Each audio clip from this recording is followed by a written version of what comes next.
श्रीकृष्ण परब्रह्मणे नमः। श्रीमद्भगवद्गीता अथ त्रयोदशोऽध्यायः। क्षेत्रक्षेत्रज्ञविभागयोगः। अर्जुन उवाच प्रकृतिं पुरुषं चैव क्षेत्रं क्षेत्रज्ञमेव च एतद्वेदितुमिच्छामि ज्ञानं ज्ञेयं च केशव। श्रीभगवानुवाच इदं शरीरं कौन्तेय क्षेत्रमित्यभिधीयते एतद्यो वेत्ति तं प्राहुः क्षेत्रज्ञ इति तद्विदः। क्षेत्रज्ञं चापि मां विद्धि सर्वक्षेत्रेषु भारत। क्षेत्रक्षेत्रज्ञयोर्ज्ञानं यत्तज्ज्ञानं मतं मम। तच्क्षेत्रं यच्चयादुक्ष यद्विकारि यतश्च यत् स च यो यत्प्रभावश्च तत्समासेन मे शृणु। ऋषिभिर्बहुधा गीतं छन्दोभिर्विविधैः पृथक् ब्रह्मसूत्रपदैश्चैव हेतुमद्भिर्विनिश्चितैः। महाभूतान्यहङ्कारो बुद्धिरव्यक्तमेव च इन्द्रियाणि दशैकञ्च पञ्चचेन्द्रियगोचराः। इच्छा द्वेषसुखं दुःखं सङ्घातश्चेतना धृतिः एतच्क्षेत्रं समासेन सविकारमुदाहृतम्। अमानित्वमदम्भित्वम् अहिंसा चान्तिरार्जवम् आचार्योपासनं शौचं स्थैर्यमात्मविनिग्रहः। इन्द्रियार्थेषु वैराग्यम् अनहङ्कार एव च जन्ममृत्युजरा व्याधि दुःखदोषानुदर्शनम्। असक्तिरनभिष्वङ्गः पुत्रदारगृहादिषु नित्यं च समचित्तत्वम् इष्टानिष्टोपपत्तिषु।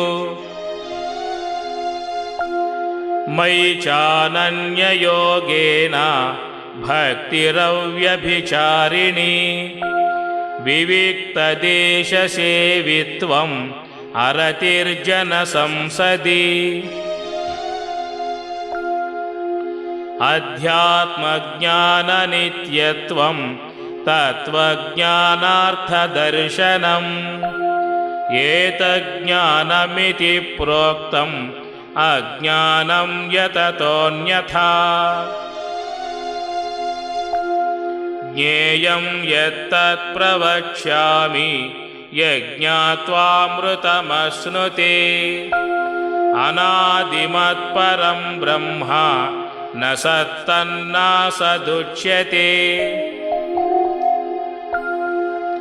सर्वतः पाणिपादं तत् सर्वतोक्षिशिरोमुखं सर्वतः श्रुतिमल्लोके सर्वमावृत्य तिष्ठति।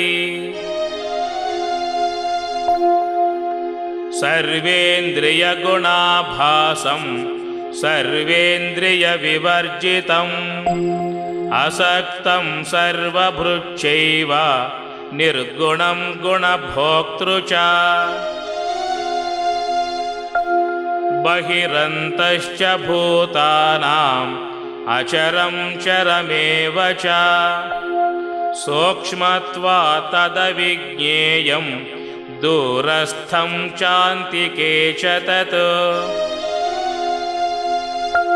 अविभक्तं च भूतेषु विभक्तमिव च स्थितं भूतभर्तृ च तज्ज्ञेयं ग्रसिष्णुप्रभविष्णु च ज्योतिषामपि तज्ज्योतिः तमसः परमुच्यते ज्ञानं ज्ञेयं ज्ञानगम्यं हृदि सर्वस्य विष्ठितम् इति क्षेत्रं तथा ज्ञानं ज्ञेयं चोक्तं समासतः मद्भक्तये तद्विज्ञाय मद्भावायोपपद्यते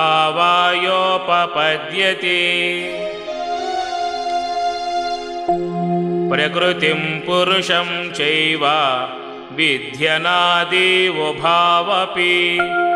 विकारांश्च गुणांश्चैव विद्धि प्रकृतिसम्भवान्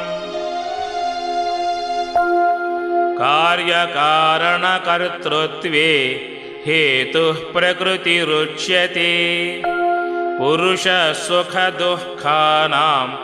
भोक्तृत्वे हेतुरुच्यते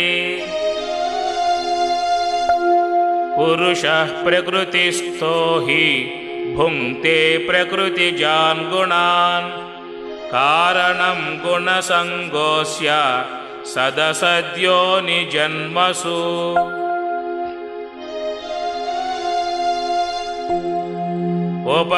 उपद्रष्टानुमन्ता च भर्ता भोक्ता महेश्वरः परमात्मेति चाप्युक्तो देहेऽस्मिन् पुरुषः परः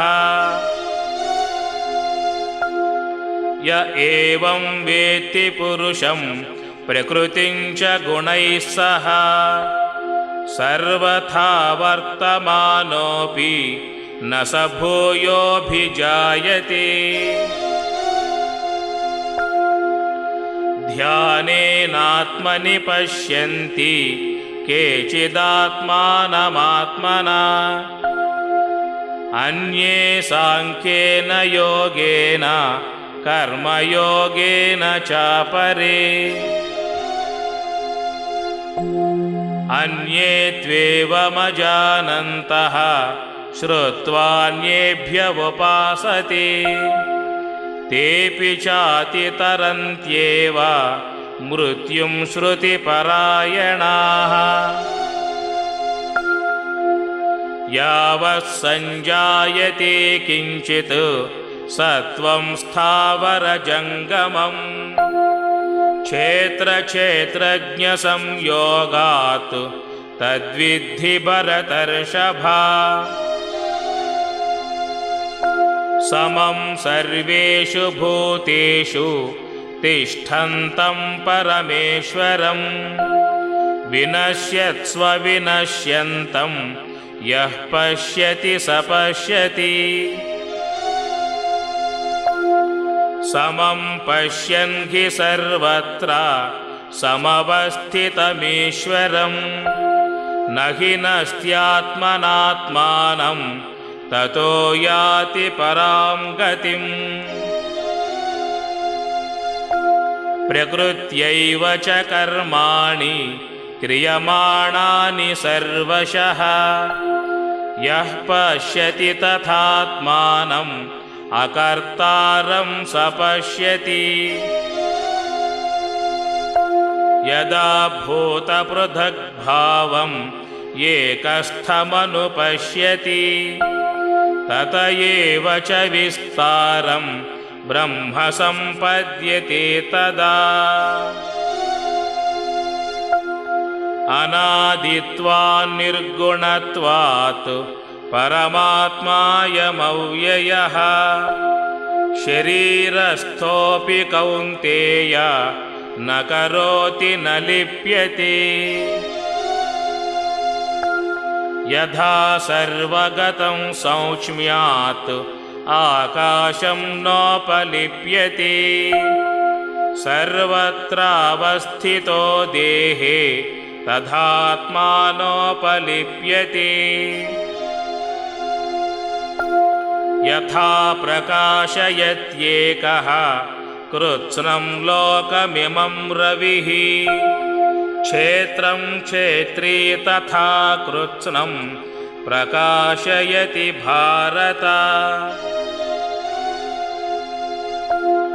क्षेत्रक्षेत्रज्ञयोरेवम् अन्तरं ज्ञानचक्षुषा भूतप्रकृतिमोक्षं च ये विदुर्यान्ति ते परम् ॐ तत्सतु इति श्रीमद्भगवद्गीतासु उपनिषत्सु ब्रह्मविद्यायां योगशास्त्रे श्रीकृष्णार्जुनसंवादे क्षेत्रक्षेत्रज्ञविभागयोगो नाम त्रयोदशोऽध्यायः।